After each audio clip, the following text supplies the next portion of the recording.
মানুষ এখন তরুণ নেতৃত্বের উপর আস্থাশীল, তাই ভবিষ্যতে ছাত্রদের উপর পুলিশ মারমুখী হলে দাঁত ভাঙা জবাব দেয়া হবে বলে জানিয়েছেন জাতীয় নাগরিক পার্টি এনসিপির আহ্বায়ক নাহিদ ইসলাম।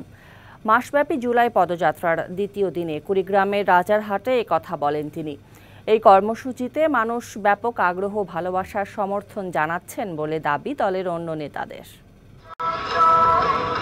দেশ ঘুরতেই জুলাই পদযাত্রার দ্বিতীয় দিন বুধবার বেলা 11টায় রংপুর থেকে কুড়িগ্রামে যাত্রা করে এনসিপি। পথে চায়ের দোকানে থামেন সংগঠনের নেতারা। ছিল মৌসুমি ফলের সমাহার। গ্রামের সাধারণ মানুষের সহজ সাবলীল জীবনধারায় মুগ্ধ হন তরুণ নেতারা। আমাদের গাড়িতে আম দিয়ে যাচ্ছে, কেউ কাঁঠাল দিয়ে যাচ্ছে, কেউ আনারস দিয়ে যাচ্ছে। এই যে জনসম্পৃক্ততা, এটার জন্য আমরা বের হয়েছিলাম। আল্লাহ আমাদের তৌফিক দিয়েছে, আমরা আসতে পেরেছি। এজন্য বাংলাদেশের মানুষের কাছে ধন্যবাদ। কাঁঠাল তো গরমেরই ফল, আমরা সকালে নাস্তা না করে এটাই নাস্তা করছি। এটা সুস্বাস্থ্যকর, কোনো সমস্যা নাই। আমরা যেই সাধারণত ওই পরোটা ডিম ভাজি দিয়ে খাবারের চেয়ে এটা মাচ বেটার অল্টারনেটিভ। মানুষকে সাথে নিয়ে এই পদযাত্রায় ক্লান্তি নেই বলেও জানান তারা। আমাদের যারা কেন্দ্রীয় কমিটির পক্ষ থেকে এসেছেন কিংবা সহযোদ্ধা, তারাও বিন্দুমাত্র ক্লান্তি এখানে দেখেননি।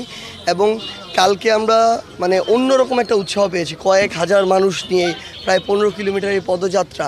সোয়া একটাই সংক্ষিপ্ত সমাবেশ হয় কুড়িগ্রামের রাজারহাটে। এ সময় হাসনাত আবদুল্লাহ বলেন, নতুন বাংলাদেশে নতুন করে আর কাউকে চাঁদাবাজি দুর্নীতি করতে দেয়া হবে না। একনন সোপ, দেশের নাম্বার 1 হালাল অ্যান্টিব্যাকটেরিয়াল সোপ, ন্যাচারাল ব্যাকটেরিয়ালাইসিসের সুরক্ষায় ফ্রেশ ও অ্যাক্টিভ সব সময়।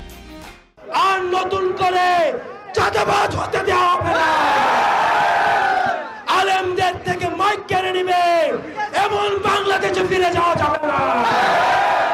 কোন দুর্নীতিবাজের প্রশ্রয় দেওয়া যাবে না। গণ অভ্যুত্থানের বিরুদ্ধে ষড়যন্ত্রকারীদের প্রতিহত করার ঘোষণা দেন এনসিপির আহ্বায়ক নাহিদ ইসলাম। চট্টগ্রামে ছাত্রদের লাঠিপেটার প্রসঙ্গ টেনে তিনি তাগিদ দেন পুলিশে সংস্কারের। আমরা হুঁশিয়ারি দিতে চাই, যদি আবারও এই গণ অভ্যুত্থানের অগ্রনায়কদের, আমার শিক্ষার্থী ভাই ও বোনদের উপরে নির্মমভাবে অন্যায়ভাবে কেউ হাত তোলে, তাহলে কিন্তু এর ফলাফল ভালো হবে না। 30 জুলাই পর্যন্ত পর্যায়ক্রমে সব জেলায় চলবে এনসিপির এই পদযাত্রা। Majed Masud, DBC news, Kurigram.